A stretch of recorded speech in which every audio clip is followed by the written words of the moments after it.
Let's see how to change Yahoo Mail password from iPhone. Go to your Yahoo Mail app, tap this profile photo, and make sure you have selected the exact Yahoo Mail account you want to change password.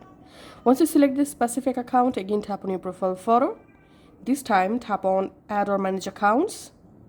Here you will find your Yahoo Mail account. Just tap on Account under your Yahoo Mail.